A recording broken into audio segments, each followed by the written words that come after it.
Bills being held at City Council Chambers on September 1st, 2020 at 5 p.m. I'd like to bring the meeting to order. And as the next agenda item, Mr. Martin or Mr. McAllister, could you give the roll call, please? Mr. Brown, Mr. Weber, Mr. Weber, here. Thank you. Mr. Kelleher, Here. Mr. Hollerby, Chairperson Meek, Here. Mr. Rakes, Here. and Mr. Stevig. Here. We have a quorum. Thank you, Mr. Martin. Next agenda item is public comment. This is open to anyone. I see that we do have two people, Ed Neves and Paul Charnett, are on the line. I don't know if their public comment would be best held till later when we ask for testimony on the agenda items, or if they have other issues. But now's the time for public comment from Mr. Neves, or any public, but Mr. Neves and Mr. Charnett are online now. Our understanding was that they wanted to participate during the public hearing and not during public comment. Katie, did you have any others for public comment? No one else registered to speak for public comment, and no one else emailed comments. Bob, can you confirm if there's anybody at City Hall? I did not. I just went out there and there was no one in the fishbowl. But I can double check. Mr. Marr is checking to see if there's anyone outside the glass wall. No one appears to be out there, so I think we'll move on to the next agenda item, the minutes of the meeting of February 4th, 2020. I would entertain a motion for approval. This is Mike Rake, so moved. Is there a second? Second, Jerry Kelleher. Kelleher seconds. Any discussion? All those in favor signify by saying aye. Actually, we're going to have to do a roll call vote. Oh, that's right. I apologize. Since we are We need a virtual. roll call vote to make sure that everyone is in agreement that these minutes should be approved. Mr. Mark, could you give Yes. the roll call? Mr. Weber, Yes, I agree. Mr. Kelleher, Yes, I agree. Mr. Meek, Yes. Mr. Rakes, Yes. and Mr. Stevig. I'm going to abstain since I was absent at that meeting. Thank you. Thank you, gentlemen. Moving on to the next agenda item, the regular agenda. I think the best thing to do is turn it over to Mr. Mart and Mr. McAllister for their comments. So what we're going to do this evening is provide a general overview of the staff report. This is for the public hearing for the Building Board of Appeals case number 1 in year 20. The public hearing, review, and action on proposed amendments to the Chapter 10 Building Code, Chapter 15 Electrical Code, and Chapter 34 Plumbing Code of the Bloomington City Code related to the adoption of the 2018 International Building Code, the 2018 International Residential Code, the 2018 Existing Building Code, the International Fire Code, the International Fuel Gas Code, the International Mechanical Code, the International Energy Conservation Code, and the International Swimming Pool and Spa Code, the Illinois State Accessibility Code, the 2014 Illinois Plumbing Code, and the 2020 National Electric Code, and other related codes. As you all may be aware, the city of Bloomington adopted model building codes back in the mid-50s. The most recently, we adopted the 2012 ICC family of codes and the 2014 National Electric Code back in February of 2014. We also made modifications to the Chapter 10, the Building Code, the Electric Code, and in Chapter 15, and the Plumbing Code in Chapter 34. Since that time, we've made some minor adjustments to the various construction codes within the community, but we had never taken action to adopt the 2015 family of ICC codes, nor updated the National Electric Code from that prior version. Both the National Fire Protection Association and the International Code Council adopt or publish their codes once every 3 years.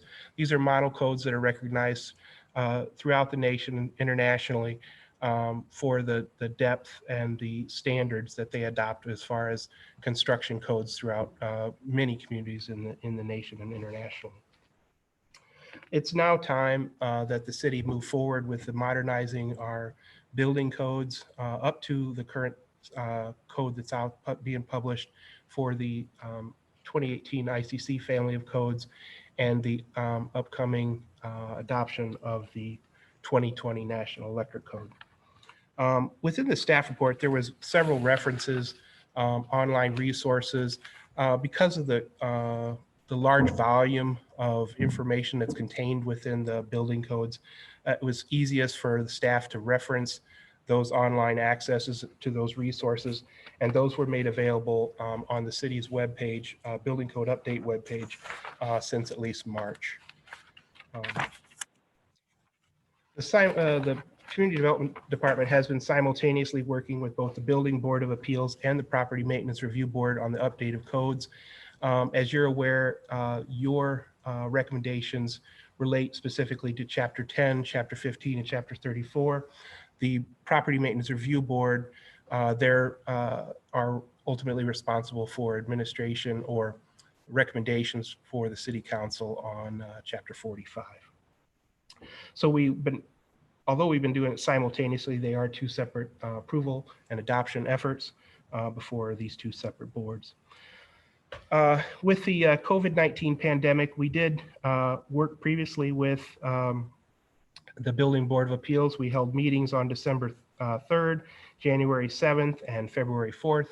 During that time, we had an opportunity to discuss the overall adoption process, the project timeline, the significant changes between the 2012, 2015, and 2018 codes. And we really try to identify those public outreach efforts to make sure that our key stakeholders within the community were aware of the pending adoption of these building codes.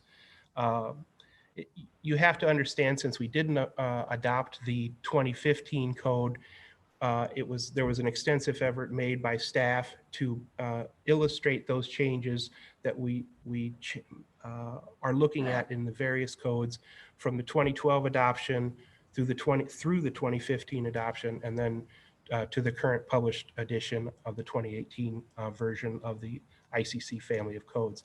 The same issues fall to the adoption of the 2014, the 2017, and the 2020 code of the National Electric Code. So there was some research that needed to be done to see those progressive changes through those three codes.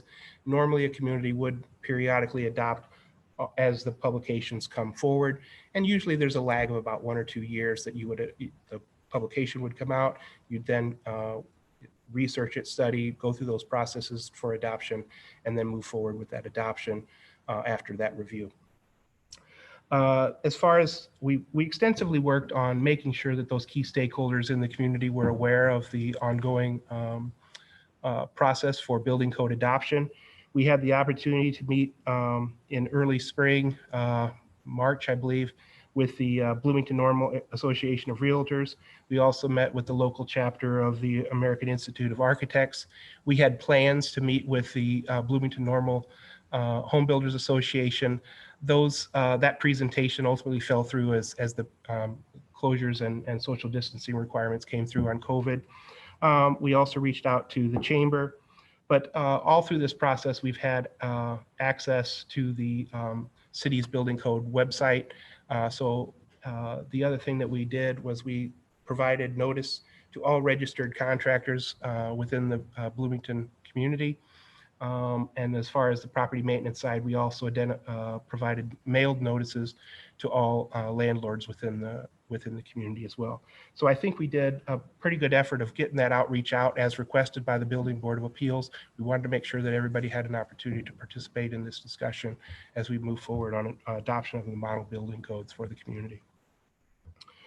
The Community Development Department will continue to assist the Building Board of Appeals on this public hearing this evening. At this time, I'd like to kind of go through your staff report. Included within your staff report was the Exhibit A, and this exhibit identifies the existing or the established amendments to both the individual chapters and the individual building codes that the city has adopted. And those modifications would continue unless the board recommends otherwise, or whether the city council recommends otherwise or approves otherwise. Right now, we're saying the vast majority of those established amendments should stay. And those, if we wanted to, we can refer back to those during our discussion. But at this time, I'm saying that those are included within your packet more as a reference to what's on the books right now that will continue. I would like to walk us through Exhibit B, and this is the Exhibit B is the recommended modifications related to the 2018 family of our ICC family of codes and the National Electric Code adoption, as well as amendments internally to the individual chapters. So if I can get to that section. So I think it best, since we've come this far, to kind of walk these through. So the first one on our recommendation is the adoption of the International Building Code going from the 2012 to the 2018. The adoption of the International 2018 International Residential Code for 1 and 2 family dwellings.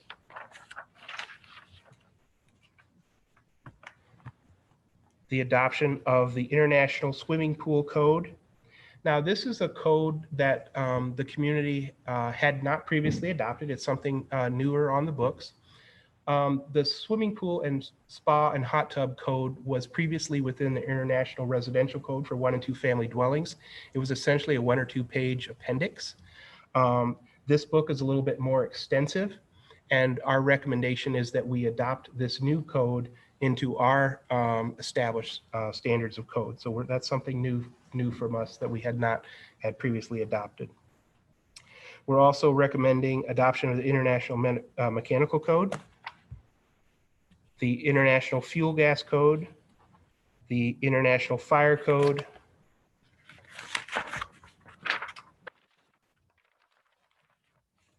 the International Existing Building Code, and our International Energy Conservation Code.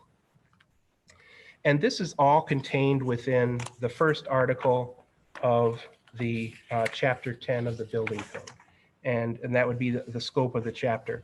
One thing that we also wanted to look at, and this was a recommendation from our board members, was that the Building Board of Appeals had some stipulations on membership and sort of criteria for membership. So the one thing we did add was under the electrical construction standard that we expanded the criteria for membership, and that included adding this new phrasing, a graduate of the U.S. Department of Labor Electrical Apprenticeship Program with a minimum of 5 years experience in electrical installation and maintenance. And I'm hoping that addressed our concerns that were previously raised on membership. Then we get into the actual modifications for each code in this recommendation. So if we look under the Article 4, additions to the International Building Code, now remember, under Exhibit A, we still had those established ones. These are the ones that we're recommending new for the International Building Code. And most of it here is administrative. So the first one you're going to see is changing it from the 2012 to the 2018 code. More recently, the City Council reorganized the Economic Development Department and the Community Development Department into one, and that's now known as the Department of Economic and Community Development. And you'll see those references now within the code as we change through that. So those first three modifications are more administrative, and you'll find that many of these changes are administrative. The section 105.9 is the same, administrative, changing the department name, same for 105.10.3. The fee schedule was previously changed back in, I believe it was the spring of 2018. The code references within the municipal code were wrong. They were listed as section 108.5. They actually should have been referencing 109.5. And you'll see those administrative changes as we go through those elements where we had mislabeled the previous codification. Pretty straightforward. The same through nearly everything on there. You'll see this one reference to commercial kitchen hoods and fire suppression system fee. We deleted it in this section, but moved it further down into the body of the article. And you'll see that now listed as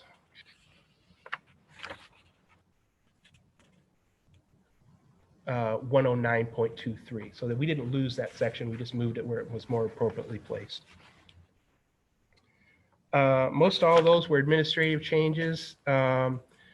So fee, you'll see under section, let's see, that'll be the new section 113.4. There were some references to outdated boards and commissions which no longer exist, and you'll see those deleted.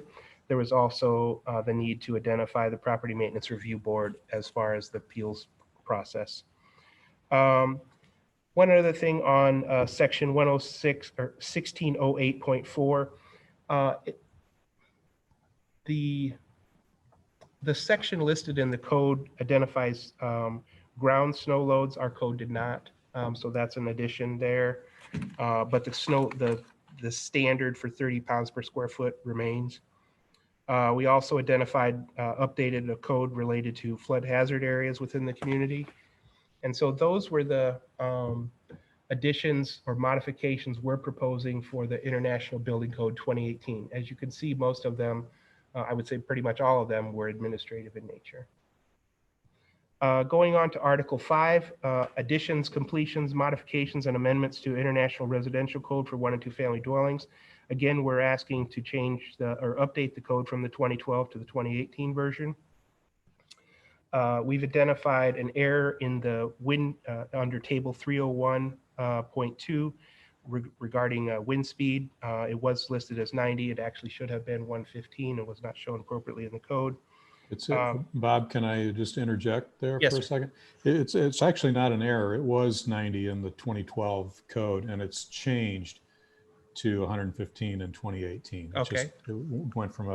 It went to an ultimate wind speed. So I would not characterize it as a mistake. It's just a change. There were so many things we went through here, so I appreciate that Sure. insight. Thank you. Yeah. And then we're asking to relocate the plumbing section of this further down. It was dumped internally in this article. It was dumped higher up. We're asking it to be shifted down, and that's more of an administrative change. Article 6, additions, completions, modifications, and amendments to the International Swimming Pool and Spa Code. We're just introducing this as a new code, and you'll see that administratively there. Article 7, adoptions, completions, modifications, and amendments to the Mechanical Code. We wanted to add some provisions on, and Chris, I might turn to you on this one, regarding passing of the National Standard Journeyman Standard. This one really has to do more with just getting the specific examination addressed in the language of the code, as it was kind of vague before.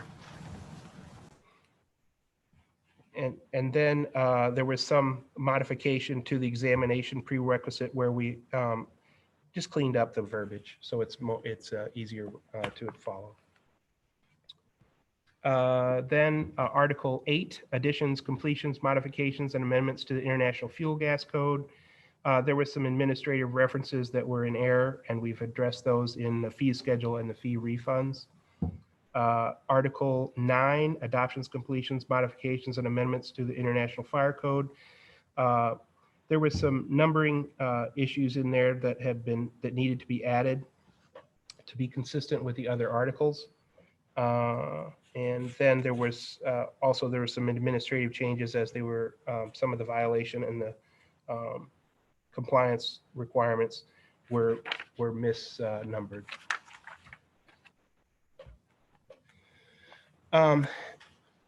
This is one we probably want to come back to. This is a new section within the International Fire Code. It's section 1103 5.1, Group A2. And this reads this way: where alcoholic beverages are consumed in Group A2 occupancy, having an occupant load of 300 or more, the fire area containing the A2 occupancy shall be equipped with an automatic sprinkler system in accordance with section 903.3.1.1. And essentially what this says is existing buildings or existing uses with occupancies over 300 that serve alcohol would be required to retrofit existing facilities with automatic fire sprinkler systems. And so this is one that is a change for this community, and it's something that we want to discuss further.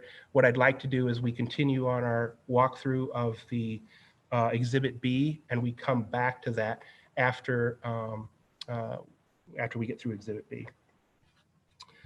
There was an existing change in Group I2, Condition 2, and this lists, in addition to requirements of Section 110352, existing buildings of Group I2, Condition 2, occupancy shall be equipped throughout with an approved automatic sprinkler system in accordance with Section 903.3.1.1.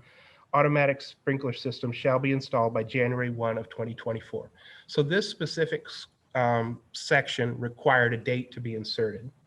And it was on the books already from the 2012 code. And I'd like Chris to kind of elaborate. There are I2 assemblies, or I2 groups within the community, but as we're aware, all of the existing I2 groups are fully sprinklered. So this, even though it's on the books, it wouldn't apply to existing facilities. Can you elaborate on that a little bit? Sure. That Condition 2 I2 has to do. Hear me better now? Okay. That has to do more with facilities, basically hospitals that provide emergency care. And generally, I2 also includes some retirement facilities and those sorts of things, but they would not be included in this because they are not meet that Condition 2 for emergency care. So it really just apply to hospitals. So I don't really think this has any effect on any of our existing buildings in the community. What's unique about this new section is that it did call out a date for compliance. And so we're throwing in that date essentially to be 3 years from the date of adoption, even though it wouldn't affect anything, just to make sure that we've addressed that. Let's see. And that would be for that one. Then there was some, Chris, you might want to help me with this one. Section 3204 3.3, some of these provisions either needed to be renumbered, and I think that's what we ended up doing, or relocated. And I think they got shifted. Yeah, they got renumbered. They went from the Section 3204 and Section 3404 and 3406, now listed as Section 5074, 5076, and 5806. And so you'll see those administrative changes, I believe. Yeah, I think those were actually misnumbers from previous code versions as well. Okay. I'm not seeing anything else in the fire code that our research showed up. Then the next article is Article 10, Modifications, completions, amendments to the International Existing Building Code. Again, this was more administrative, and you'll see that we've cleaned up that section. References to structures prior to 1955 have been deleted. So that is Chapter 10, and those modifications to the various building codes that are adopted under Chapter 10. Now we'll go into Chapter 15, electricity. One of the first things we thought of is to maintain consistency through the entire municipal code.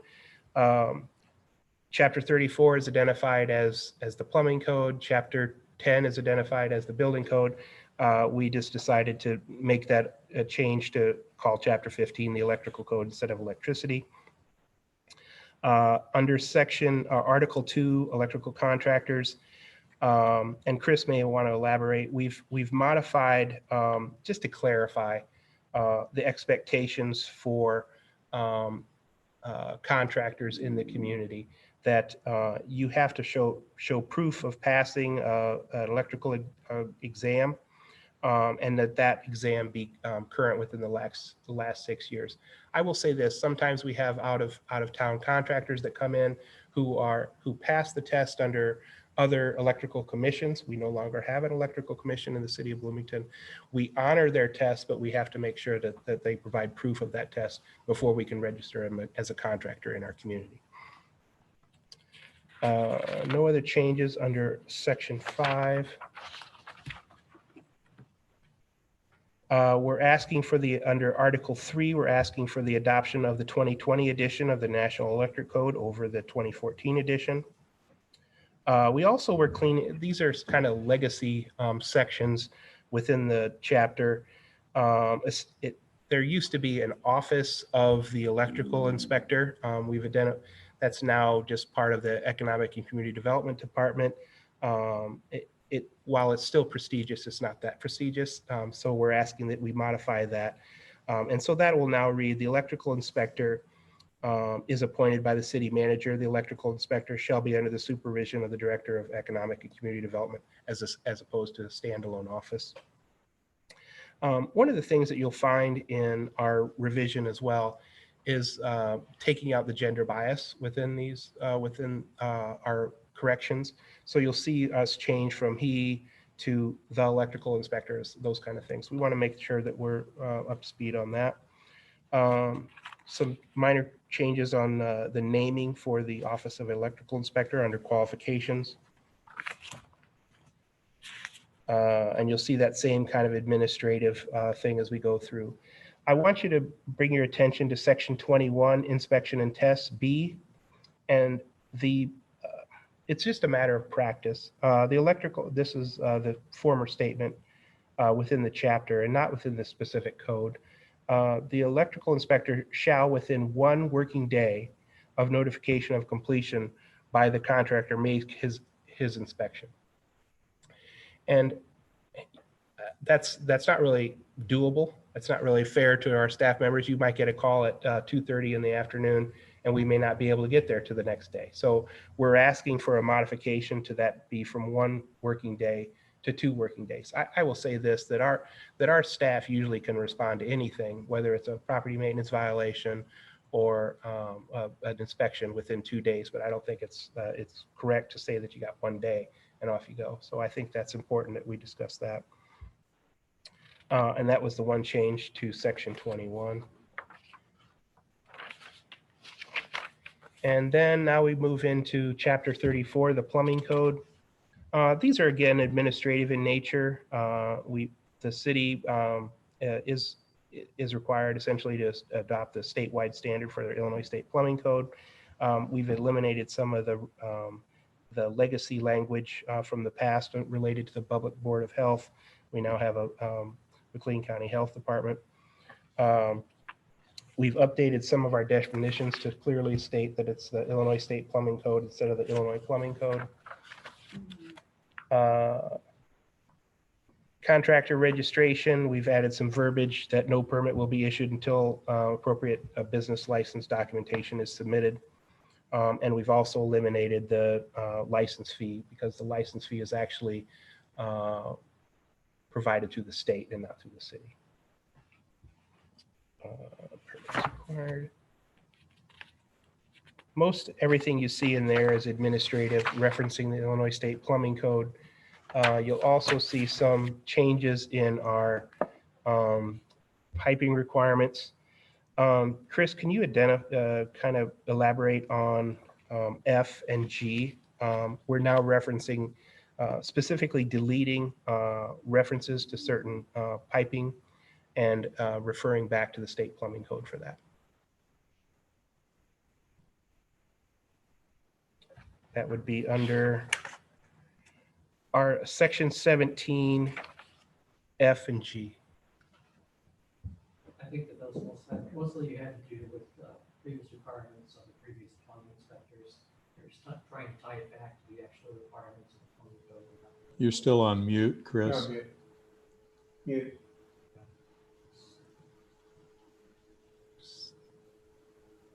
All right, let's try it now. There you go. Those had to do with more of the personal preferences of the previous plumbing inspectors. And we're just trying now to tie it back to the references of the Illinois Plumbing Code and not the preferences of the inspector.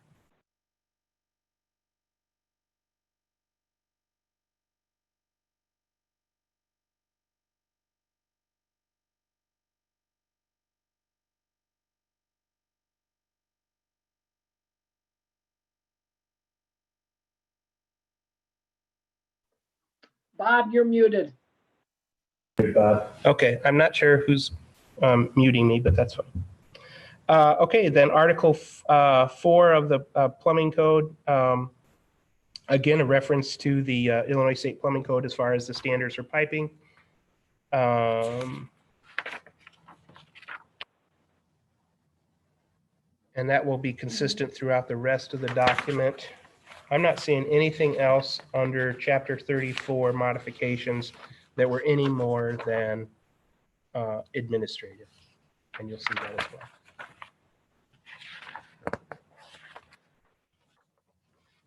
I think just in general, this was a tough haul for community development staff because we had to go back and verify those changes from the 2012 through the 2015 to the 2018 code and see what kind of impacts those had on the development community or our residents.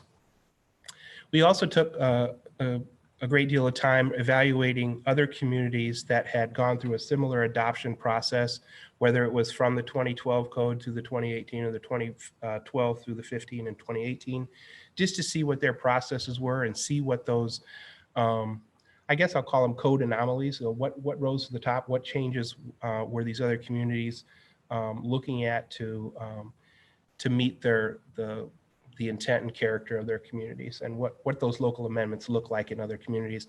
And we're consistent with other communities throughout the state that have adopted these codes. I think this is really a step forward for the community to modernize their building codes, and we'd be happy to answer any questions. What I would say right now, and maybe George could provide some input, we're asking that you ask questions of staff, and we can discuss some alternatives to certain elements of the Exhibit B, and then we definitely need to move forward for public testimony. So George, do you have any insight as far as our process goes for now? No, I think you've pretty much summarized it, and you've discussed the portions that you're considering modifying, or at least modifying or bringing before the board for potential modification, such as the assembly space, sprinkler system regulation. Right. Yeah, I think we're ready for public testimony if that's the chairman wants to do. Mr. Boyle, is it appropriate that we take an action and vote as a board to accept the recommendation of staff and then put it out for public comment, or do we do public comment before then? I would suggest public comment before then. Thank you very much. First, I'd like to have a board member comment to see if you have any before we take the public comment, or we can certainly wait on board member comment till afterward. Is there anybody on the board that would like to make comment right now before you hear from Ed Neves or Paul Charnett? I don't see any hands raising. Oh, Larry Steving. Yeah.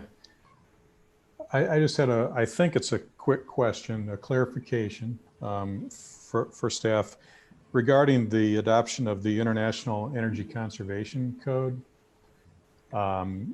which is an I code. In the attachment B, there's not a mention of Illinois in that, the Illinois Energy Code. Could you clarify if that's intentional, or how does that relate? How does the Illinois Energy Conservation Code correlate with what we're doing here? I'm going to turn it over to Chris. So the Illinois Energy Conservation Code is adopted statewide. It is the minimum standard that we have to enforce to if we enforce energy standards at all. Similar to the adoption of the other separate codes, we're just taking the formal step of adopting the Illinois the International Energy Efficiency Code as the minimum standard. The Illinois Energy Efficiency Code does make some minor modifications to the international that we would be enforcing to. And to be honest, we probably should reference that in the code as well. Okay, all right. Thank you. Are you recommending then that we make those modifications to the document to reference the Illinois Energy Code? I guess I'd have to see the specific language of the document, but We could make that modification if it was necessary. It's been the past practice of the city to adopt the International Energy Conservation Code, and then that is simultaneously adopting the Illinois. We can make that modification to the exhibit and reference that in Chapter 15 modifications to that those elements within the state code will also apply, and we can add that as a separate section. Is that something you'd be comfortable with, Chris? You okay with that, Larry? Yeah, unless the only other, as I'm thinking about it, maybe since the Illinois Energy Code is already in force, right? It's a state code, a state law. Maybe the city doesn't have to adopt it outright. Is that correct? So maybe the only thing that the city needs to adopt is the international code to get that in force, and then whatever the most stringent requirement between the two, if there's variation, would apply. I'd be perfectly happy if we were to add some reference within the chapter to provide the redundancy of oversight. Okay. So we can modify that language, and we can make that part of your motion. just a point of clarification, the Illinois Energy Efficiency Code is mostly just a reference to the International Energy Efficiency Code with some minor modifications. So by adopting the international officially, we've got that whole background without, adopting a reference of a reference. Sure. Okay. Great. Thank you. Good question. Bob, I have a question having to do with section 114.4. In Violation penalties in chapter, this will be in, I believe, corresponding to chapter 10.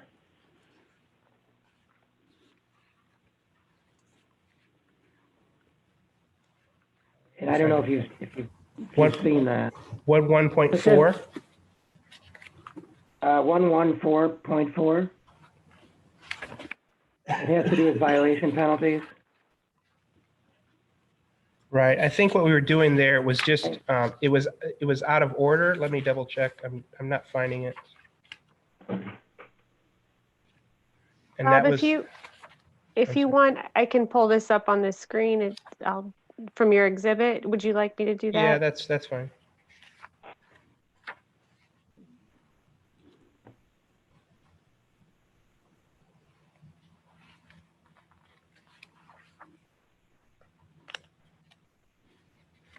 So George, when the What?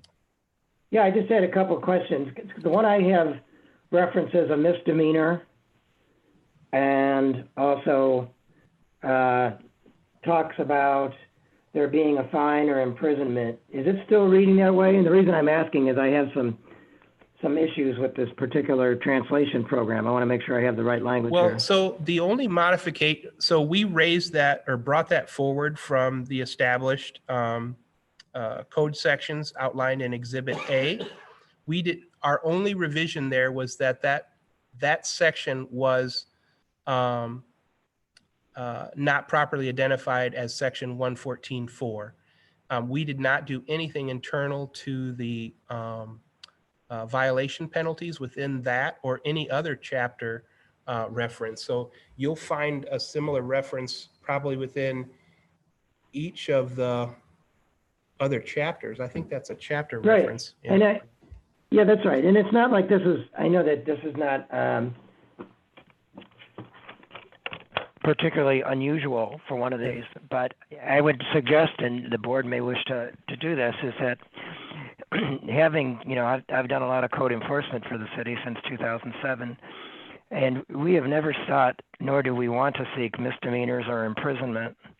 The burden would be, it would send us to criminal court potentially and be beyond a reasonable doubt. We prefer civil penalties.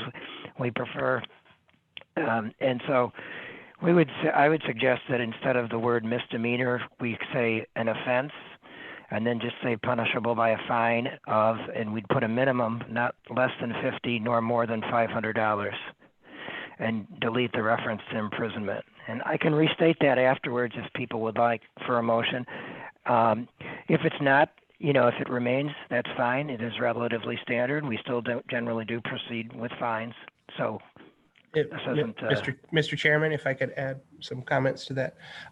George, I'm perfectly fine with, our whole intent is to make this as clean as possible in this era of the code.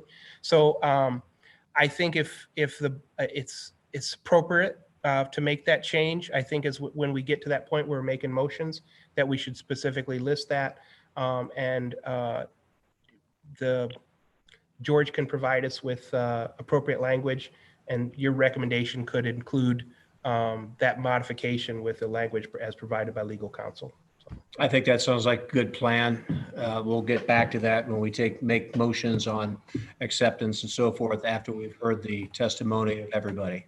And I'll do my best to summarize those incremental discussion points that require us to add those different motions. Very well. Thank you very much. Are there any other board members that have any comment before we go to the public? I have a comment on. I can barely hear you. So whoever's speaking, Katie, can you take the verbiage off the screen so I can see everybody that's talking? Thank you. Anyway, somebody was talking. I don't know who it was. Right here, Jerry Kelleher. Thank you. Okay, so what we were just talking about, I know municipalities can make it more but not less. So it may say it in the Illinois State Plumbing Code book that it could be a violation by, imprisonment or a misdemeanor stating that. You might want to double check that before you change it. You can make it more, but you can't make it less. Yeah, this particular reference was in chapter 10 and not chapter 34. Let me see if there isn't, I don't have access to that reference in the state plumbing code. Right, I agree. We don't want to be making it looser. I was thinking of it more in terms of chapter 10 related. And again, this doesn't need to be would not necessarily hamstring the process if it's not altered by any means, because this has been how it's read for some time. Okay, thank you. I guess we could open it up for public testimony. Yes, now we're going to go to public testimony. We've got Paul Charnett and Ed Neves. Gentlemen, I don't care which of you goes first. Neves alphabetically is ahead of Charnett, so Ed, if you'll speak first, that'd be great. And Katie, could you please explain how he unmutes himself? Ed, I think you'll need to hit *6 to be able to unmute yourself, but you should be able.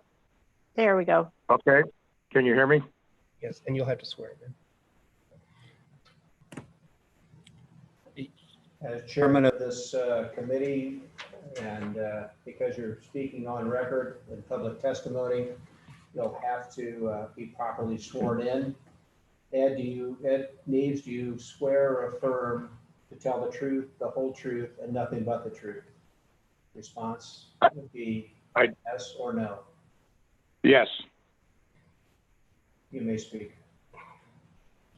Thank you, Mr. Chairman. My name is Ed Neves. I'm the current president of the Illinois Realtors and past president of the Bloomington Normal Home Builders Association and past president of the local Bloomington Normal Association of Realtors.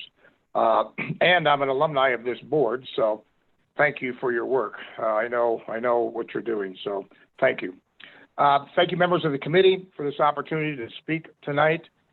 Realtors and home builders support safer homes. We believe there's a way to build safe homes while respecting a homeowner's right to choose what features they want in their home.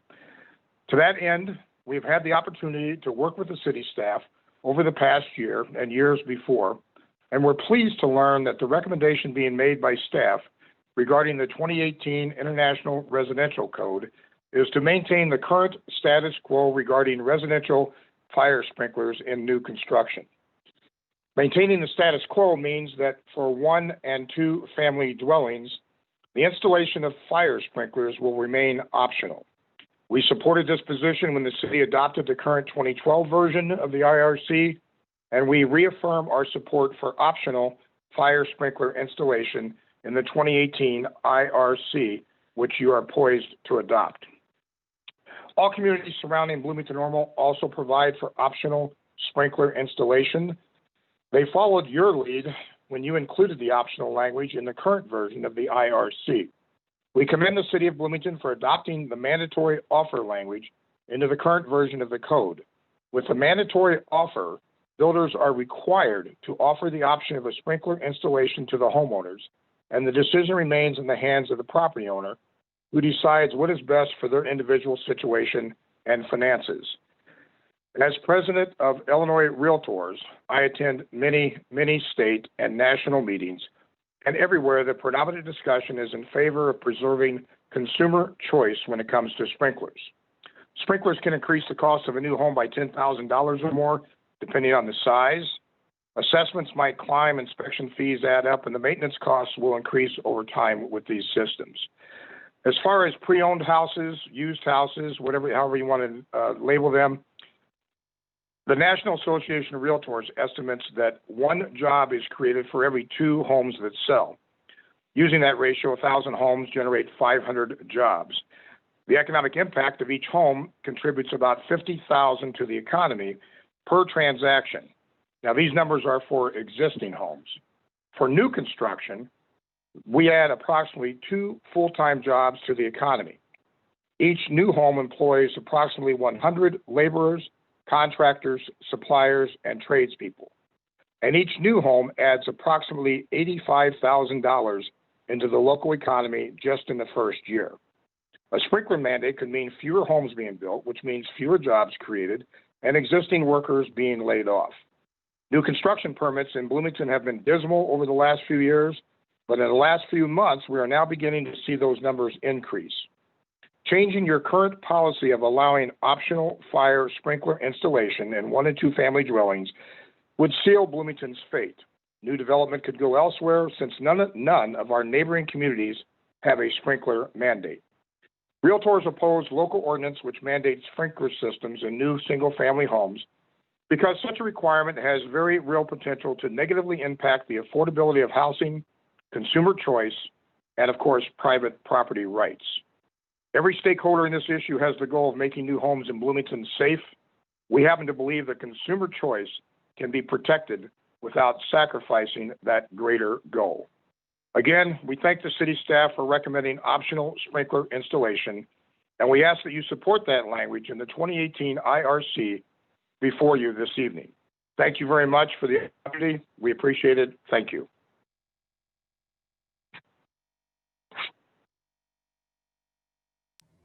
Thank you very much, Ed. Mr. Martin, the way I read it, the consumer does have the option, but has to put in writing that he does or does not want that fire sprinkler system. Did I interpret that correctly? That's correct. We actually have a form that's filled out in the building safety division requiring the contractor to sign that mandatory offer. And that's signed by both the contractor and the home purchaser. Will that be a form that is provided by each individual realtor, home builder, or realtor person? Or is that something that the city of Bloomington will have a form that when they send their building permit in, it will be attached to that? It's actually attached to the building permit application for 1 and 2 family dwellings. And you'll see that under the Exhibit A, established standards under, let's see, it would be under section R13.3, automatic fire sprinkler systems, mandatory offer required. And there is actually the format included within the ordinance already. I did see that, but it was a little confusing to me because I couldn't tell that it was supposed to be attached or a part of the building permit. And that's why I wanted to make sure we did that. Yeah. So Ed, does this do what I think you're looking for homeowner safety, and we appreciate that as a builder. Does this do what you want to do, that we're doing the right thing here? I think I understood you to say it does. Oh, absolutely. Absolutely. As Mr. Martin just said, the builder and / realtor, if they're involved, has to provide that form in order to get a permit. So we called it the mandatory optional form when we first came up with that idea. But yes, it's worked like a charm. They explain everything. There's also brochures that are attached that have to be given to the prospective home owner, and those all come from the fire department and from the city. So it's a pretty good process, and I think it's worked famously. And if somebody wants to put in a sprinkler system, they're given all the benefits of it and what it is, and go from there. So it's worked famously, yes. Thank you, Mr. Neves. I appreciate that support of the decision that we made several years ago to do that. That was a good accommodation I think this board came up with. So thank you. Are you complete with your testimony? Yes, sir, I am. I guess I would just ask how I mute myself so I don't make any noises. Okay, Katie, can you tell him about I think it's *6 again. *6 again. Okay, thank you so much for the opportunity this evening. We really appreciate it. Thank you. Thank you very much.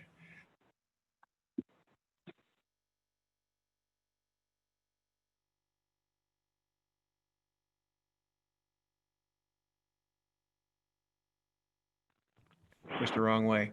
Mr. Chardette, will you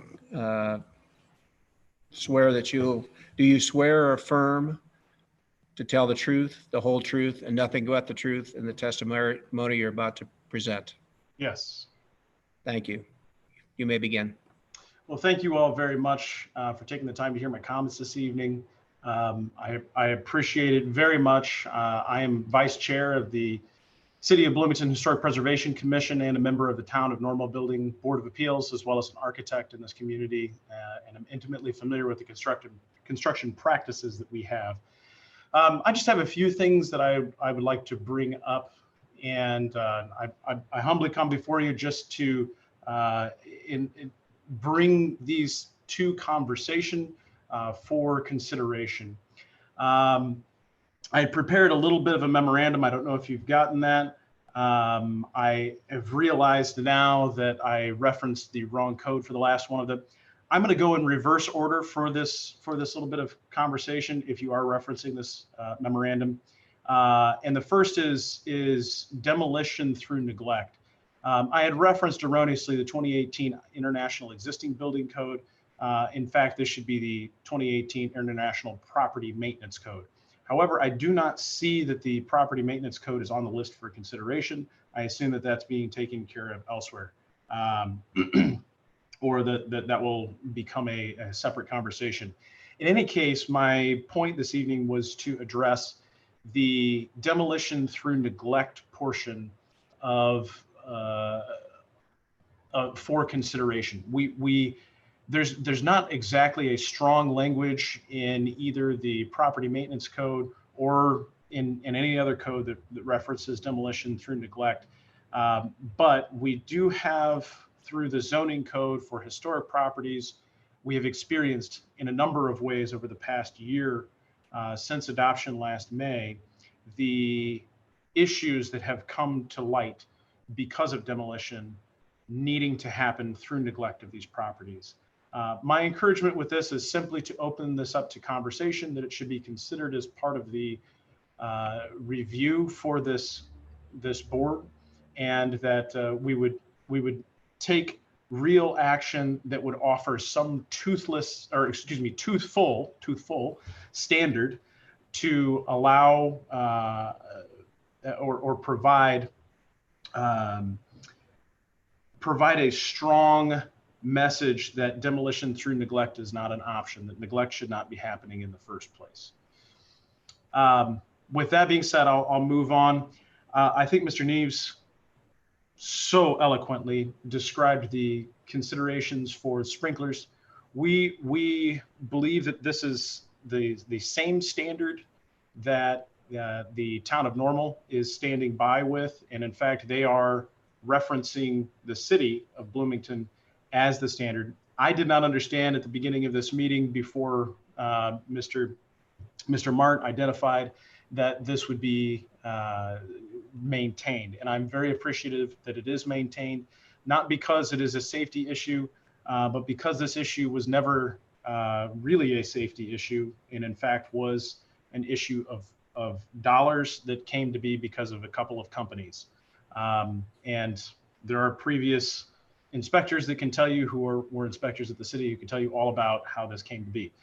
In any case, we do believe in safety. However, we also understand that there are issues that could become less safe in the event of certain sprinklering practices, especially because these things have to be maintained. Homeowners are not necessarily supposed to be reporting everything that they do in their own home. And it becomes very difficult to ensure that these are viable. As such, there are some considerations that need to be addressed before sprinklering ever becomes a required norm. And we hope that the commission, or the board, excuse me, will continue to see through the language and to ensure that there are cautious measures taken, of course, in every property, but that we are also addressing the cost component that goes along with it.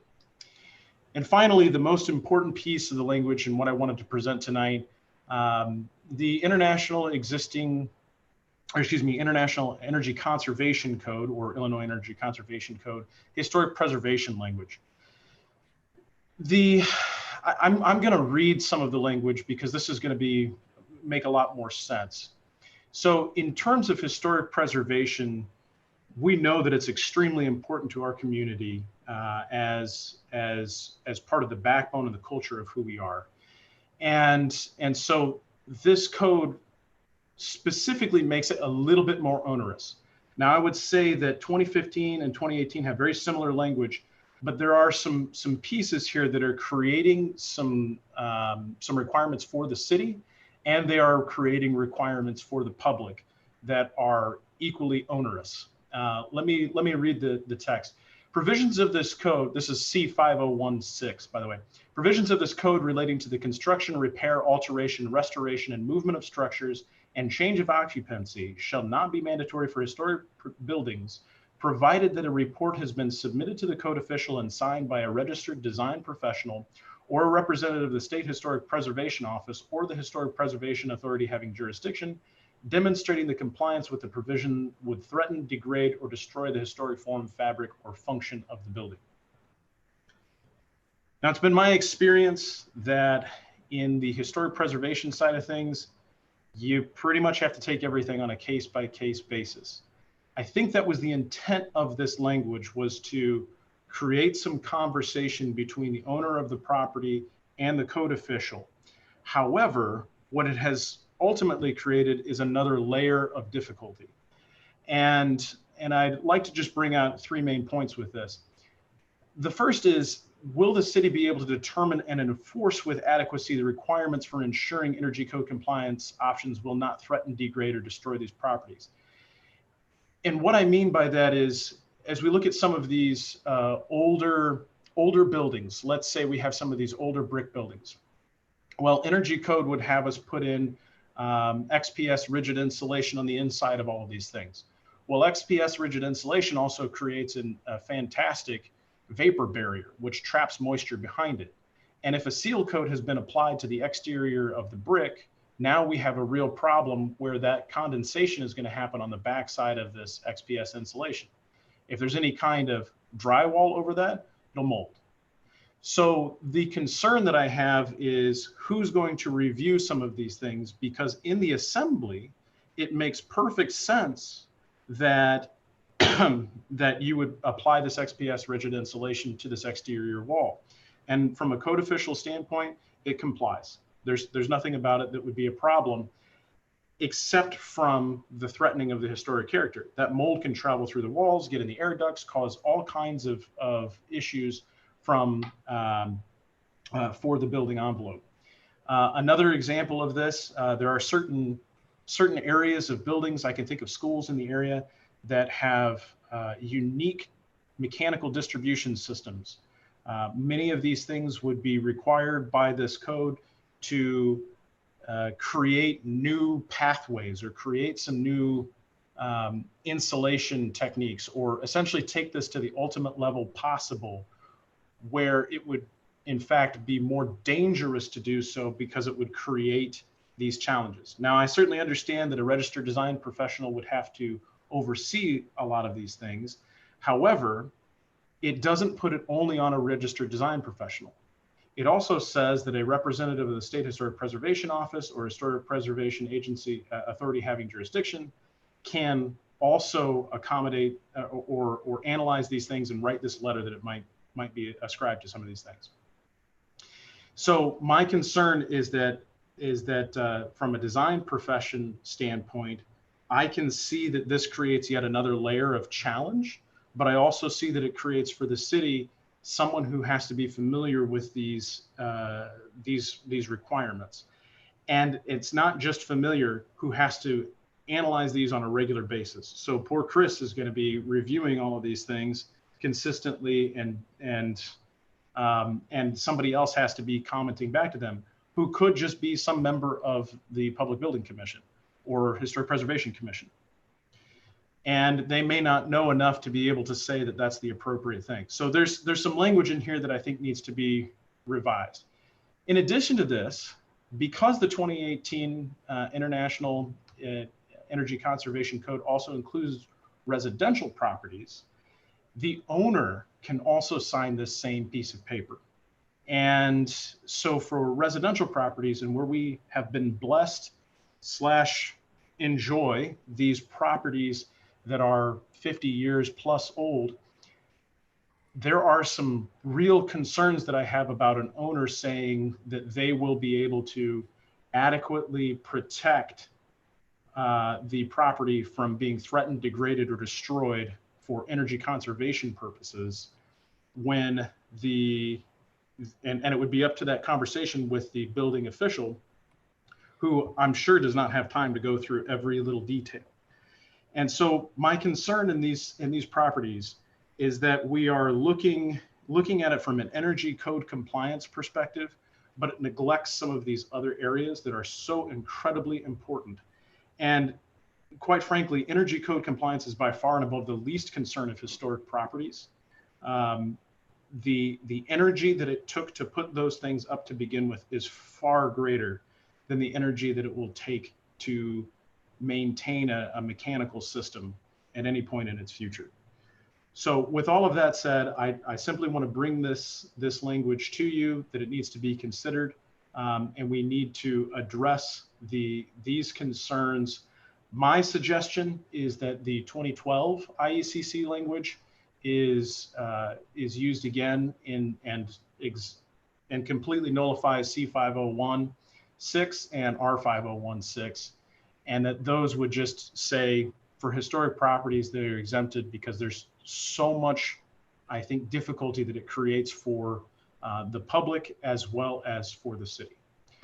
And that's all I have to say. So if you have any questions, thank you very much. I appreciate the opportunity to speak with you, and very much appreciate your consideration. Thank you. Mr. Chair, could I speak? Yes. Okay. Paul, just for your some background, the property maintenance code will be reviewed this evening at 7 p.m. Before the Property Maintenance Review Board, and they'll hold a similar public hearing.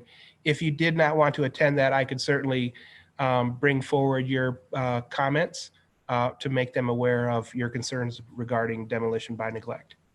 I would appreciate that, Mr. Mart. I cannot attend this evening. I have other engagements. Right. No, and I don't know that I'll have, well, we certainly won't have minutes completed by that time, but I can certainly share your comment sheet that you provided to this board.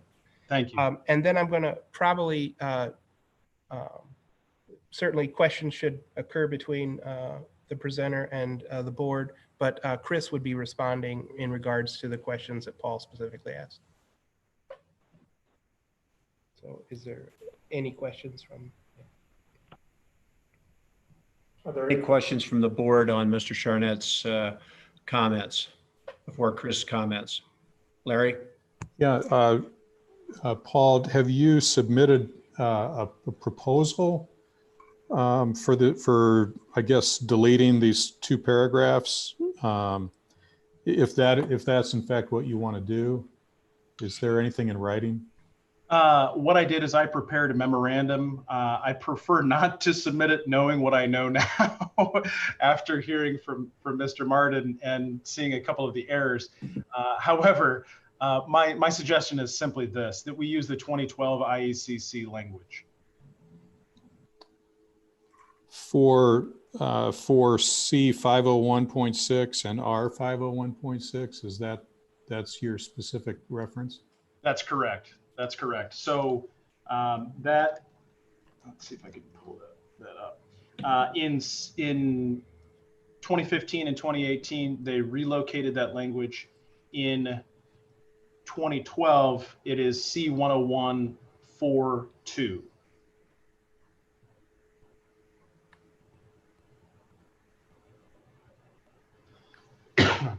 And all that code does is it simply exempts properties that are historic.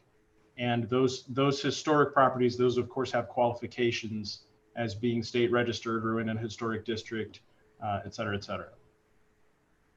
Okay. I mean, I don't, without even, reading the code, I don't have an opinion tonight, but does staff have an opinion on that? Yeah, I'll refer to Chris on that specifics. I don't know that we brought those code sections over. We can find them probably pretty quickly. I would just like to begin by saying that, again, the 2018 IECC is a state code. So we need to exercise some caution if we make any types of modifications that would make that somehow less stringent. With that being said, I kind of understand the position where Paul's coming from. And a lot of what he's discussing may be better handled as administratively as how we interpret those possible changes or those effects to those particular buildings, kind of with the guidance of the Historic Preservation Commission, and might not be best addressed by changing the actual language of the code itself. If I could add, Chris, the whole reason I'm bringing this up is that this was brought up by the former chairperson of the Illinois State Historic Preservation Agency, and Mike Jackson. I went to a little bit of a seminar back in February before COVID hit, and he specifically called out this language as being a very challenging language to negotiate. I would add too that in my experience with some of the Illinois acceptance, that they have a minimum level of the international energy conservation code that has to be used, but they don't necessarily say you have to use the 2018. And I could let somebody else deal with the legalities of that. Obviously, you all know how those kinds of things work. But my experience is that as long as you're using a certain version, and I think it's 2009 or above, you're sort of compliant. So we could go back to 2012, is my understanding, and use just that language to replace just these two sections, and it would still be acceptable to the state. As I understand it, the state of Illinois has officially adopted the 2018 version of the International Energy Efficiency Code. And I'm not familiar with any sort of reference that allows those earlier standards to be used, but we could certainly look into that. Paul, I'm on the Illinois Energy Code Commission Board, and this is for the state of Illinois. And those kinds of things are often brought in front of the board before we accept the 2018 code. I'm surprised that they didn't listen to Mike Jackson, and it's the first time I've heard anything about that, but I know, and I don't know exactly whether that code's been accepted yet, not. There's some question as to timing. All of these things have to go through multiple steps before they're accepted.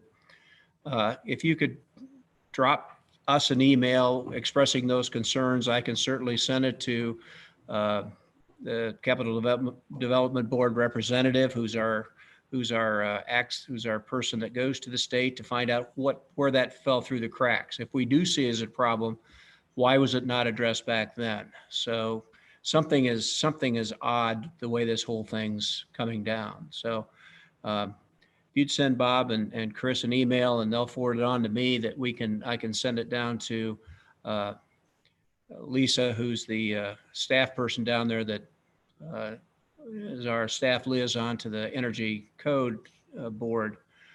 We can take a look at that. But I would be hard pressed to say we need to accept an old code. I just don't know that I can accept that as a recommendation when I hear the building officials say that they'll work with people to, make sure that we don't do damage to old buildings. I think that's what you're asking for. And the building officials have the latitude to modify the interpretation to make sure that we're squared away on that. But anyway, send something that I can send down to Lisa, and I'll get an answer on that. Something's amiss on the interpretation. Yeah, I certainly appreciate it. My interpretation is, of course, yes, we want to use less energy where we can. I think the intent was always that this would become something where there would be a conversation between the owner or the design professional and the code official to make it as energy efficient as possible without having the potential to hurt the building. Having said that, I think the onus of proving that is very difficult, and I think the opportunities for potentially non-professionals to have equal say as a professional creates that much more difficulty. And I'm not advocating for more architectural services. I am not. What I'm saying is I think that there's just some concern here about the building itself being taken care of. That's all.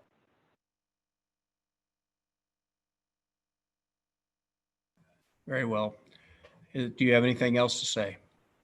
No. Are there Paul? Yes? Sorry. No, and thank you all very much. I appreciate the consideration. I will send an email. You're welcome. Thank you very much. Any other comments on the issues we've just discussed with staff or with through the board or staff? I think we do need to go back and take an action on the commercial sprinkler system, the three options there. Do we not, Bob? Yeah, George, is this the point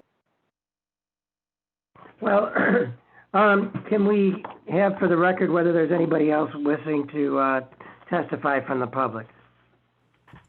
I'll ask that question. Are there any other people of the public that would like to testify at this point?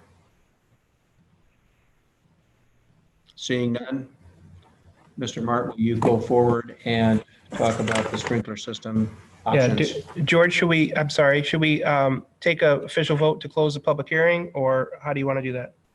Oh, I think the chairperson can do that, and Okay. I'm assuming Katie, by not saying anything, is indicating nobody registered either, right? That's correct, George. The only two Okay. people who signed up were Mr. Charnett and Mr. Neves. Okay, great. Well, then I think the chairman can close the hearing, and we could proceed to deliberations. Okay. The chair closed the public hearing at 6:23 p.m. I'd like to That's go back. You're correct. We just closed the public hearing. Thank you, Bob. Excellent effort. Okay, I'd like to go back to some of the points of further discussion, and that related to the adoption of the 2018 International Fire Code, specifically section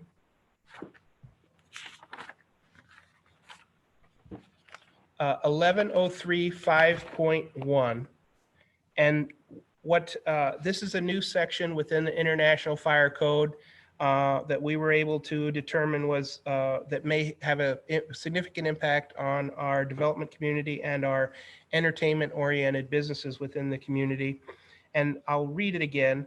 Where alcoholic beverages are consumed in the A2 occupancy group, having an occupant load of 300 or more, the fire area containing the group A2 occupancy shall be equipped with an automatic sprinkler system in accordance with section 903.3.1.1.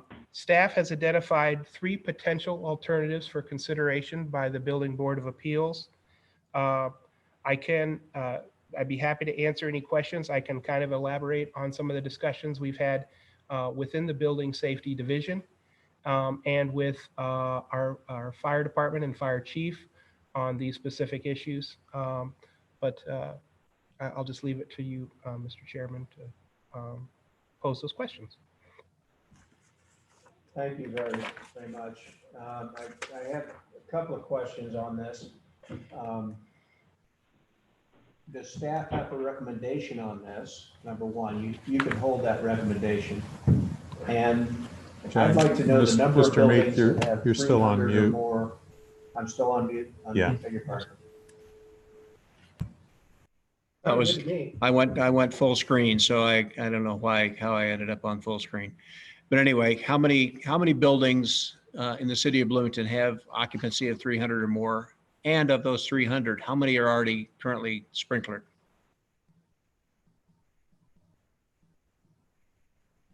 Right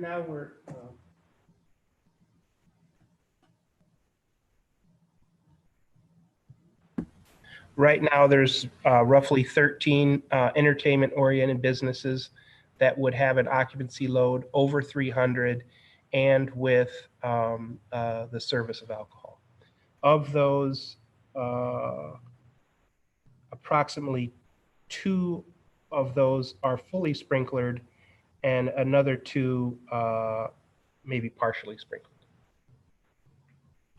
Have you had any comment at all? You're muted, unmute. Come on, my muted screen, unmute, there it is. Have you had any comment from any of the owners of these buildings that are they aware of this impending requirement? Staff did not provide notice on this specific element of the International Fire Code, nor any other change that would be specific to an individual property throughout any of the codes that we were proposing to be adopted. We did bring it to light through our staff report, and we're happy to discuss these alternative actions and those businesses that may be affected either positively or negatively by this.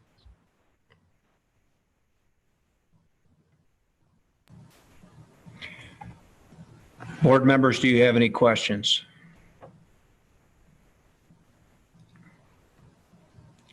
Mr. Mart, is it your intention that we take action on this tonight? That would be our recommendation. And we can walk through each of the three separate alternatives and give our perspectives for your consideration. But Mr. Stavik, I believe, had a question. That could be very valuable. Yes, I guess my only question is the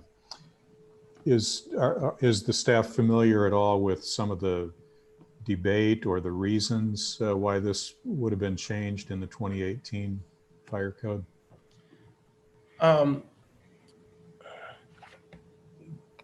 In the review of the significant changes to the fire code, there was a specific overall reference on this element, and it has to do with nightclub fires that had substantial loss of life.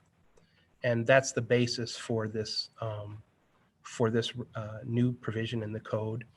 But we always talk about what is community character, what is our standards here for our community, and what prior efforts have been made to meet the intent of this new code requirement.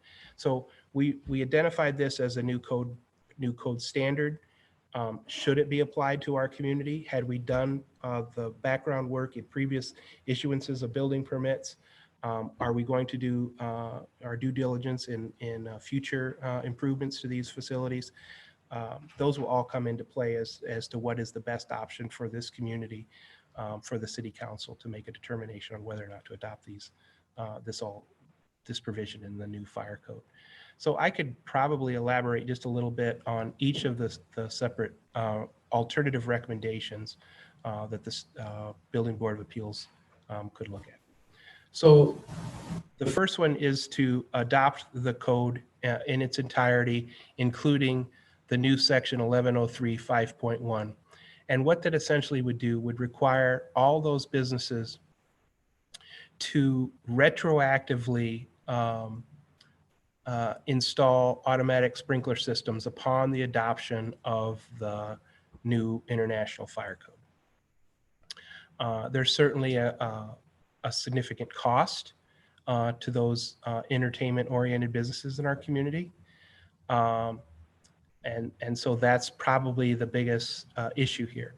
These same businesses may have already done their best efforts to meet the intent of this same requirement under previous building codes and other previous building permit issuance.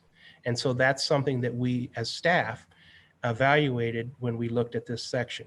We pulled several permits from from these entertainment-oriented businesses.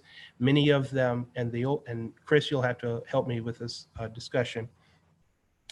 Basically, the way the previous codes were written, as I understand them, was if you could isolate the building area, the assembly area down to less than 5,000, you were not required, 5,000 square feet, you're not required to sprinkler that section.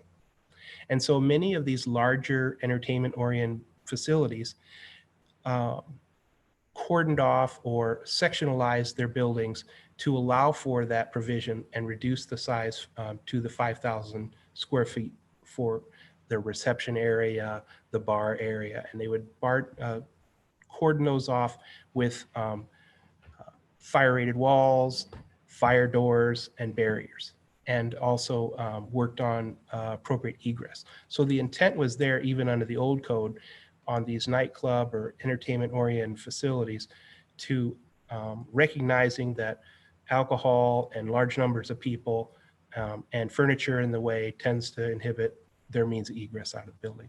So I think many of the, when we look back at some of these previous building permits, many of these property owners did take those steps to meet the intent of the previous code and essentially tried to meet the intent of this now future code. So the first step is, if we adopt it in total, there'll certainly be added expense on those entertainment-oriented businesses, and that relates to some of our larger nightclubs, some of our fraternal organizations within the community. Staff provided three alternatives here. One was to adopt it in total, in its entirety. The next one was to potentially amortize the regulation and giving the property owner or the business owner 3 years to install the automatic sprinkler system. So if the code were to be adopted on January 1 of 2021, a provision could be made that the automatic sprinkler system be installed by January 1 of 2024. So that would allow for some time for them to save up money, get appropriate loans, and move forward on that automatic sprinkler system installation. The other option is to delete this section in its entirety. And, you know, right now, I would probably say that I would most see our recommendation being deleting in its entirety and or to amortize based on our review of prior building permit issuances for these businesses and fraternal organizations within the community. And I think that we're comfortable with that recommendation. And Chris could elaborate a little bit more if you had some questions on this specific code.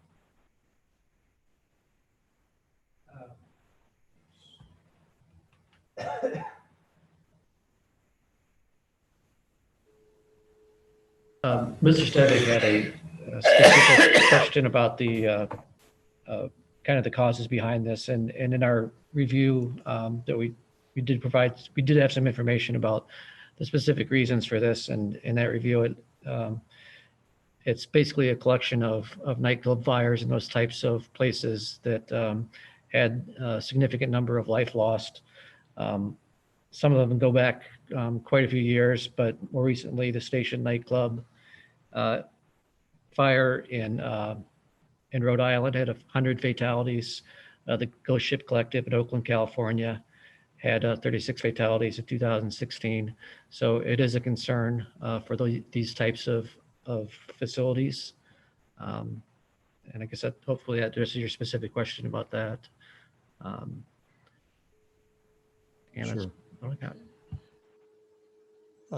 Another question, not to belabor the point, but 300, an occupancy load of 300 is, would that equate to about 3,000 square feet? Is it 10 square feet per person in an assembly in an A2 occupancy? Or, and where I'm going with that is if that's close, 3,000 square feet, then what would the associated cost be? And I realize it depends a lot on the water service to the facility and pressure and those kinds of things. But, you know, are we talking about, I don't know, Mr. Chairman, if you got a good commercial sprinkler square foot price on the top of your head, but if it's Commercial sprinklers between $2 and $3 a square foot in new construction, and I suppose retrofit construction, depending on the water service into the building and so forth. So again, if for a 3,000 square foot building, you're talking between $6,000 and $10,000 to sprinkler it. I think. So I saw a lot of information that the cost for a renovated sprinkler system is probably more on the order of 5 to 7. Could be in a renovation instead of a new facility. To the question about what 300 occupants looks like, it's probably a facility of at least 4,500 square feet, probably much larger when you take into account storage spaces and bar areas and all the other those sorts of things. okay. So we're talking $20,000 to $30,000, just order of magnitude then for a cost that would be. Yes, I think expected. that's possible. Yeah. Okay. All right. And that's a change from what we've got now. So without any kind of public comment, and I realize it's been on the websites and so forth, but I'm not sure that people have recognized that, and I don't know how we should address it. I don't want to ignore it and just say modify by deleting the section in its entirety, even though I understood that that's your recommendation. But I think that we need to kind of get the word out that we're considering this somehow. And I don't know how you do that. Can you help me understand how we do that? Sure,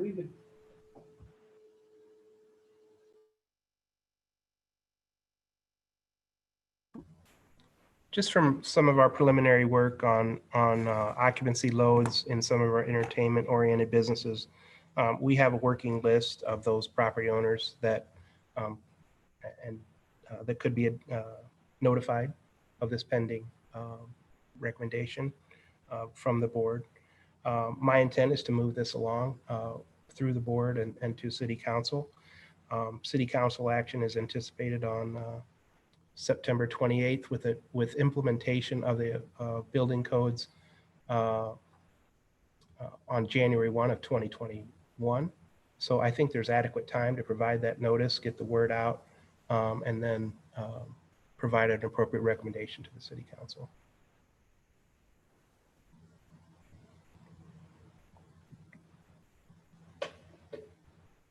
Thank you for that explanation. Board, I think we've got a decision to make on what we want to do. I think I understood the staff recommendation is the third option. Was my understanding of it? We're comfortable with that recommendation. And that is based on, and Chris, you can help me with this, that's based on the existing nature of those businesses throughout and fraternal organizations throughout the community, and their prior efforts to bring those into compliance with prior codes. I think we're comfortable on that. And the other thing is that many of these businesses are located within our central downtown area, and our response times are higher in the downtown area than they would be in some peripheral areas. So I think that's also a consideration for looking at this as a community character issue and something that's already in an existing situation. This is a new code. We identified this code, but it does have a significant impact, or could have a significant impact on these businesses. John, can I speak? Yes, please do. My only comment is, I guess I'm feeling a little bad for those businesses. The entertainment business is getting killed with the COVID-19. And so the first option I am not in agreement with at all. Second option, I guess 2 or 3 years to, plan for this is an option, but to me, it seems like they're getting hit every week, month by, the state and regulations. I think it's pretty, quite a hardship for them at this moment. So I take it you're in favor Of the third option. right? I think it's something that does need to happen. There's nobody on this board that would want an incident that to happen in Bloomington. Financially, I just think they're being put to the test as it is right now. So John Weber, is that your motion that we accept the recommendation of staff and understanding that the hardships on businesses with virtually no prior notice, that we accept option 3? Is that your motion? I would make that motion, yes. Is there a second to Mr. Weber's motion?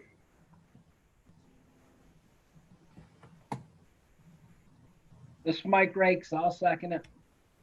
Thank you, Michael. Any further discussion? Mr. Mark, can you give a roll call? I was gonna, I'm sorry. For some reason, all I see is my face on this screen. I lost my ability. Thank you, whoever put me back to that. George, could I ask a quick question on procedure? They're making a specific motion on this one section. Are you comfortable with that step? Yeah, I mean, it sounds like what they want to do then is we'll be modifying Exhibit B. If in fact modifying Exhibit B to delete that section in its entirety. And I'm also hearing, this is not part of the motion perhaps, but I'm hearing from the board that they would be wanting staff to reach out to the public so that there can be appropriate input before it goes to the City Council.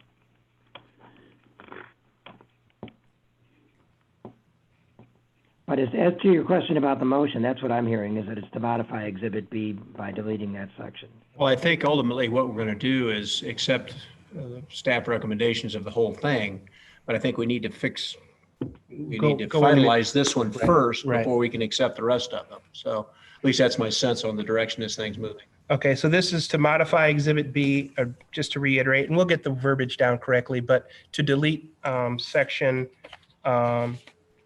1103.5.1, Group A2 in its entirety from the 2018 International Fire Code. And I'll read, Mr. Kelleher? Now, let's wait a minute. There's a little question from Mr. Stevig. Yeah, I can't help myself. I guess I would just make a couple comments. I completely appreciate the situation that these businesses are in with this time that we're in, being a very difficult thing to swallow.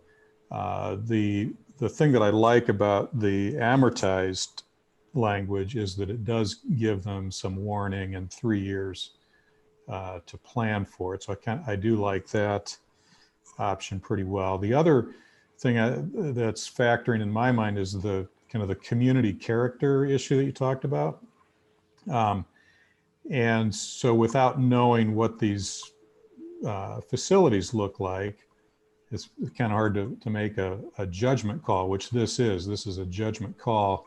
We're departing from a consensus minimum standard in the fire code.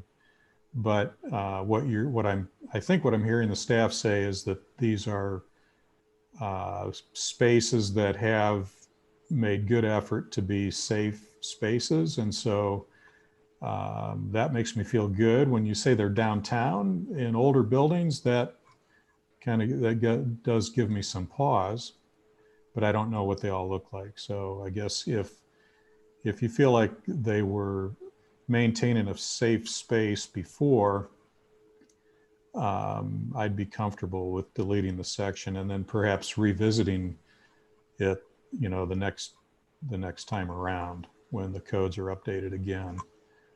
But I just want to, I guess, just to make sure everybody understands, by deleting it, we would be, departing from a minimum standard, a new minimum standard. Thank you, Larry. That's a concern I've got. John, you have a question or comment?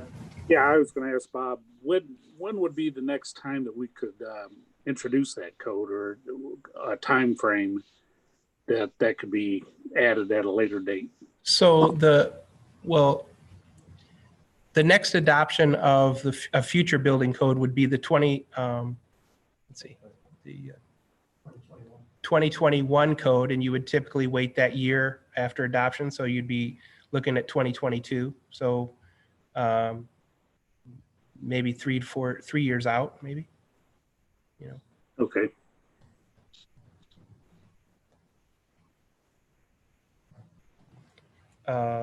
Any other questions? I can call the roll. Please call the roll. Mr. Kelleher?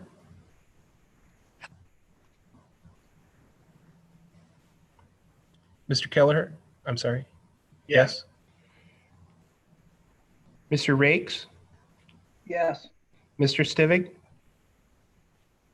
I'm going to vote no. Mr. Weber?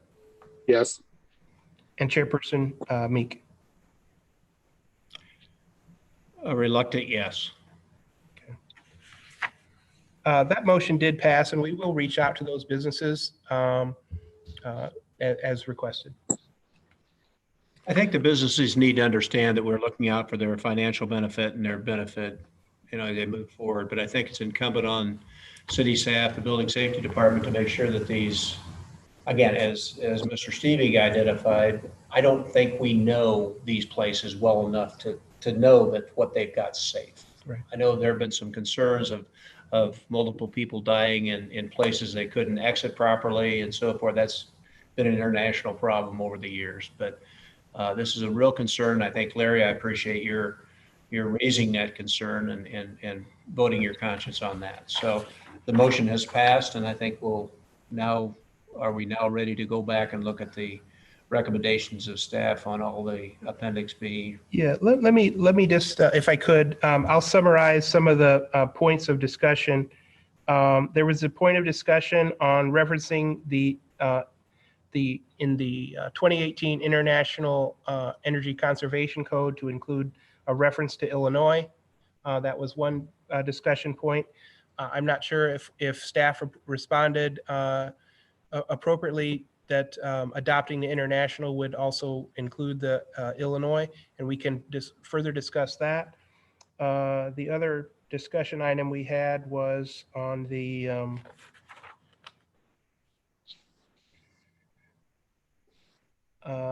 demolition by neglect. That should go to the property maintenance code, and that would be the property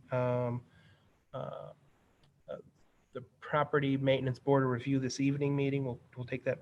The 2018 historic preservation code was the other option that was raised by Mr. Charnett during the discussion on whether or not we could modify that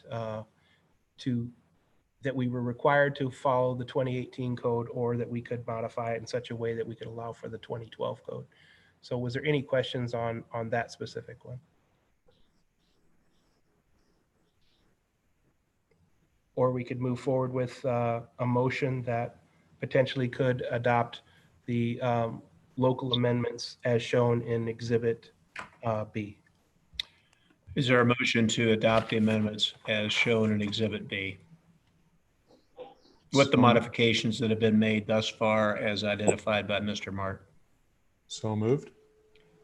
Moved by Mr. Stevig. I'll second that. Second by Mr. Weber. Any further discussion? There was a question earlier that I think Mr. Kelleher asked about the penalties paragraph. Did we come to a resolution on that? Oh, that's true. If you would, I can address that. Yeah, George. Yeah. Okay, what that had to do with the suggestion of modifying the penalties provision as expressed in section 114.4 in a few ways. One is to delete any reference to a misdemeanor or to imprisonment as a penalty. And the other is to insert, it has a maximum fine of $500 per violation. Legal would recommend that there be a minimum of $50 per violation in the fine, so it would have $50 to $500. That has been the standard fine under the International Property Maintenance Code and under many of our other codes for quite some time, and it's well in line with what other cities fine. In fact, some of them go to $750 or $1,000, but they're usually larger cities. So $50 to $500 is in line with that. We generally, I could go a little further. We've never, to my knowledge, sought misdemeanors or imprisonment. And so it would clarify with respect to permits. Now, there might be language in the state statutes that would be, that are pertinent perhaps to electricity or plumbing, and I don't know that for sure, but that's not relating to enforcement of Chapter 10. So that's just, if you know, the commission, I'm sorry, if the board wants to make that motion to modify, fine. If they don't, you know, our practices will remain essentially the same as they have been, because this language, I think, has been in the international codes for some time. George, could the motion be modified to include your verbiage?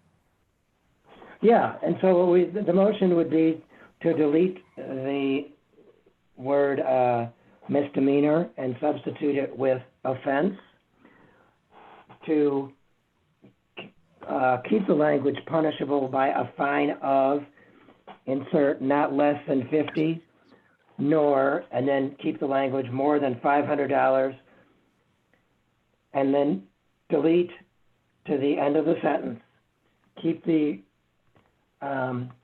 sentence in the paragraph that says each day that a violation continues shall be deemed a separate offense. That's standard violation language and has again been in there for several years and is throughout our code. Is there a motion to accept the verbiage that Mr. Boyle has recommended? Right. I guess I would say I'm happy to amend the original motion with that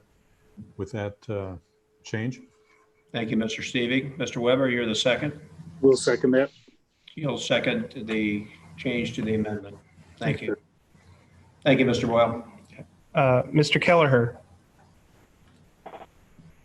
Yes. Mr. Rakes, Yes. Mr. Stivig, Yes. Mr. Weber, Yes. and Chairperson Meek. Yes. George, as a matter of practice or protocol, they've made a recommendation on the automatic fire sprinkler systems and assemblies and also adopted the Exhibit B. Is there any further action they need to take this evening?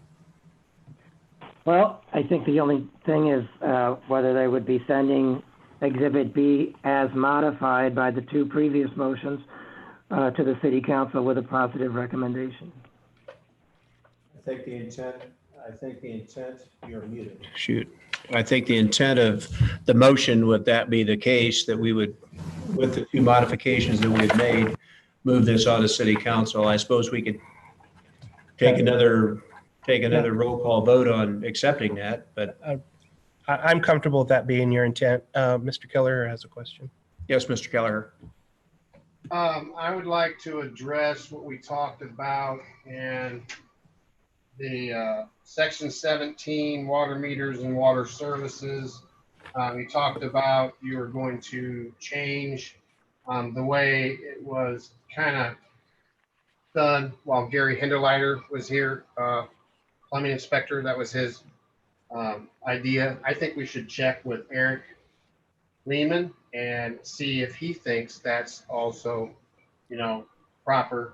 I don't think we should lower our standards for sure. I think we should keep them the way they are, or maybe make them poor. Yeah. So I'm sorry, Bob.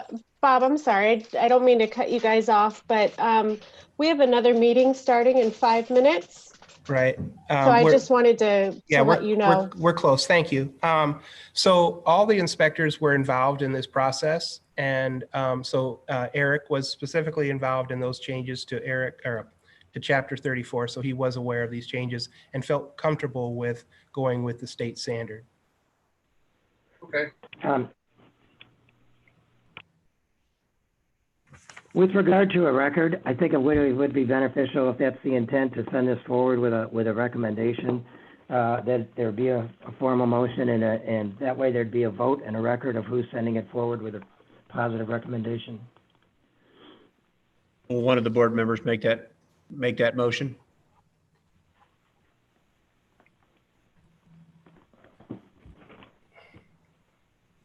I'll make a motion.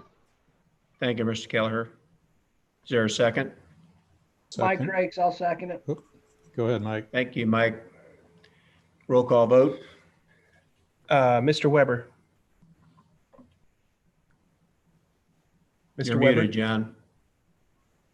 You need to get a mouse. It's a whole lot easier to do that with a Yes. mouse. Mr. Stivig. Yes. Mr. Kelleher. Yes. Mr. Rakes. Yes. And Chairperson Meek. Yes, Yes. move it forward. And I guess we just have the adjournment. Can I have a motion for adjournment? Make a motion.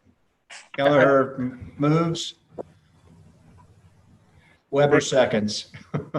All those in favor signify by saying aye. It's been a pleasure, gentlemen. It's been a fun meeting, and thank you very much. I think we got an awful lot accomplished. We'll see you later. Thank you. Thank you, Bye. staff, and good job, Mr. Chairman. Thank you. Goodbye. Okay, bye. Bye all.